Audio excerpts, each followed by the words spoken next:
कई बार हम किसी काम में इतना डूब जाते हैं कि हमारा पूरा फोकस सिर्फ उसी काम पर होता है। इनफैक्ट कुछ सोच भी रहे होते हैं तो गहराई से उसमें डूब जाते हैं, और फिर जब अचानक कोई आता है और हमें टोकता है तो हम चौंक जाते हैं।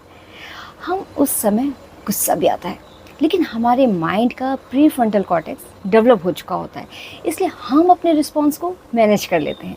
इसी तरह जब बच्चे किसी काम में बिजी रहते हैं, जैसे खेलना, मोबाइल देखना या दोस्तों से बातें करना, तो ये एक प्रकार का फ्लो स्टेट है। उनका कॉन्शियस माइंड उस स्पेसिफिक टास्क पर फोकस कर रहा होता है, और फिर जब अचानक से हम उनका ध्यान तोड़ने की कोशिश करते हैं तो उनका स्ट्रेस रिस्पॉन्स ट्रिगर हो जाता है, और वो गुस्सा या फिर इरिटेट हो जाते हैं